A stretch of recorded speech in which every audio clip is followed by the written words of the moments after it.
연기에서 들려오는 아름다운 노래. 군산 시절부터 모심의 생활을 시작. 김한숙 선생 간증 2.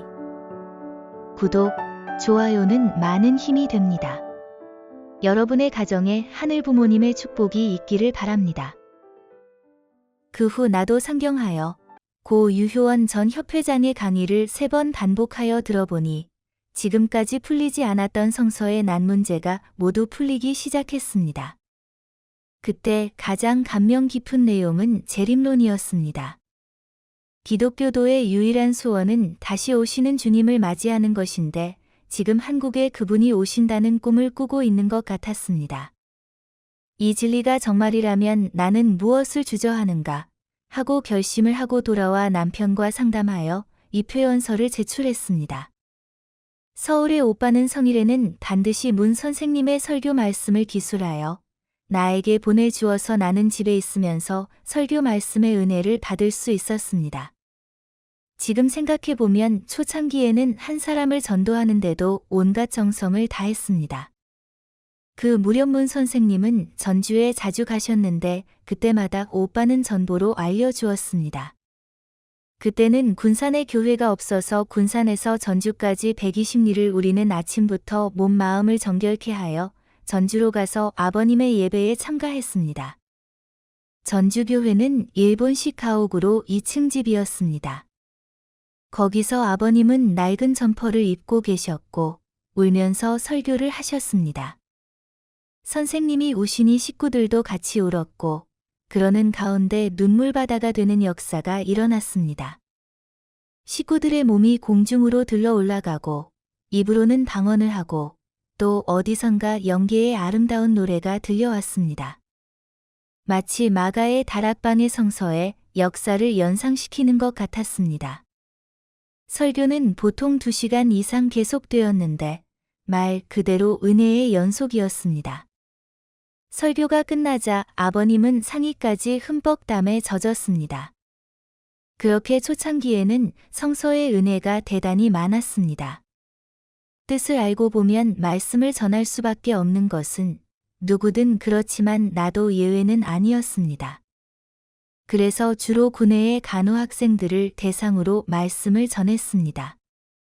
그들이 집에 와서 말씀을 듣는 은혜를 받으니 또 다른 동료들을 데리고 왔습니다. 그렇게 하여 날이 갈수록 사람들이 늘어났고 심령도 길려졌습니다. 그 무렵 잊을 수 없는 에피소드가 하나 있습니다. 간호학생들이 재림론 강의를 듣고 메시아가 왔는데 이 선생은 메시아를 찾지 않으면 만날 수 없다고 하면서 본인은 병원에만 있는데 이 선생이 메시아가 아닌가 하는 오해도 했습니다. 나중에 그것을 알고 크게 웃었습니다.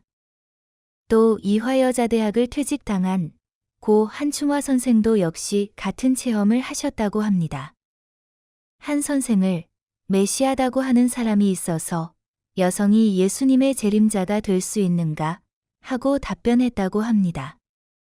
1958년에 군산의 병원을 개업하라 는 문 선생님의 지도가 있었습니다.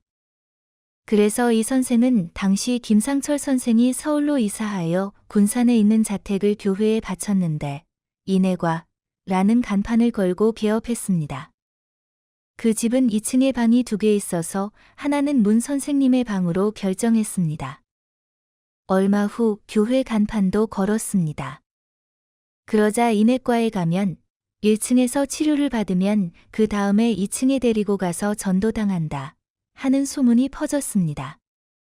그로 인해 환자가 줄어서 결국 교회를 다른 곳으로 옮길 수밖에 없게 되었습니다. 1959년 12월 이 선생은 21일 단식 기도를 시작했습니다. 기도할 때는 반드시 2층 아버님 방에서 했습니다. 그때 나는 마치 제3회째 40일 수련회에 참가하여 서울에 있었습니다.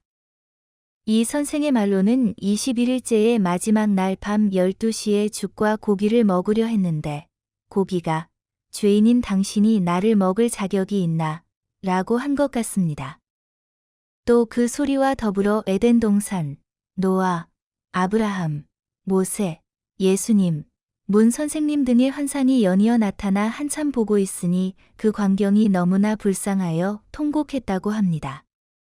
그 후 이 선생으로부터 들은 말인데 만약 인간이 타락하지 않았더라면 만물과도 대화할 수 있었다는 사실을 그때 깨달은 것 같습니다. 그때부터 모심의 생활을 시작하였습니다. 특히 참부모님이 성혼하시고 나서는 매일 아침 참부모님의 식사까지 먼저 준비하여 2층 참부모님 방에 올리고 가족이 식사를 했습니다. 경청해 주셔서 감사합니다.